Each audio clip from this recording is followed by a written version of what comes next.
पिछले लोकसभा में मैं भी एमपी था। सदर साहब हैदराबाद शहर के इस कोने पे रहा तो मैं उस कोने पे एमपी बना था।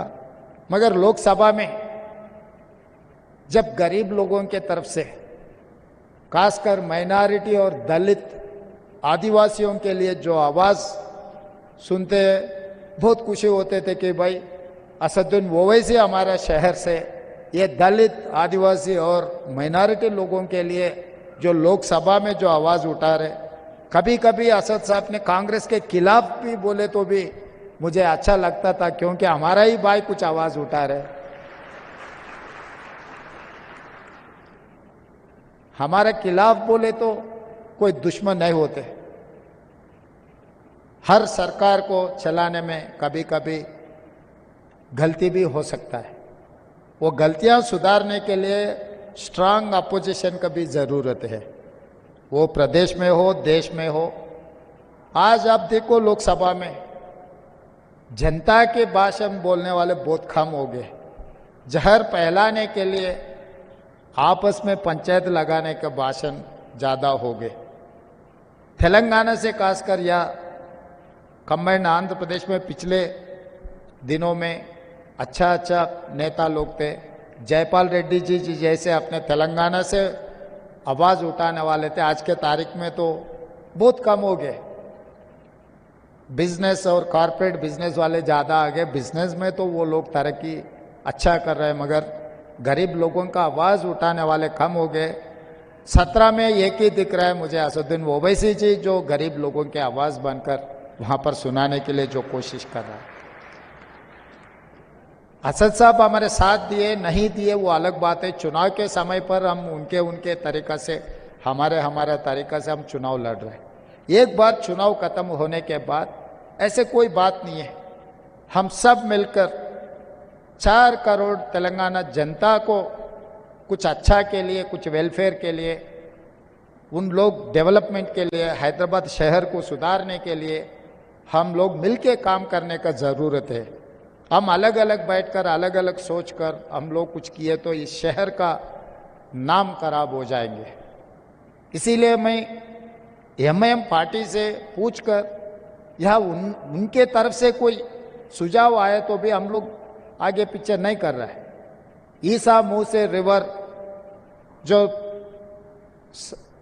बहुत सालों से वो एकदम खराब हो चुका है, उसमें जो शहर के जितना भी कचरा है उसी में आ रहा है। वो सुधारने के लिए हम लोग कोशिश कर रहे हैं। उनका मदद हम मांगे, वो लोग भी आगे आए। और गरीब लोगों को भी, जितने भी गरीब लोग हैं, डबल बेडरूम घर देने के लिए सरकार के तरफ से हम लोग कोशिश कर रहे हैं। उसका भी हम लोग सबका नामा ले रहे। जो गरीब है उन लोगों को सरकार के तरफ से जो मदद मिलना है हम लोग वो काम करने के लिए और कोशिश कर रहे हैं। तो इसीलिए आने वाले चुनाव में भी इस देश में, क्योंकि ये हिंदुस्तान अपना मुल्क है, इसको बचाने का जिम्मेदारी अपना ही है और कोई नहीं आएंगे इस दुनिया को, इस मुल्क को बचाने के लिए। जो जहर फैलाने के लिए, चुनाव जीतने के लिए कुछ कोशिश किए तो कोई गलती नहीं है, मगर चुनाव जीतने के लिए एक जहर फैला के अपने आपस में एकदम फिर कभी मिले नहीं मिले जैसा कुछ कामों करने के लिए जो लोग कोशिश कर रहे हैं, उन लोगों से बच के रहना है।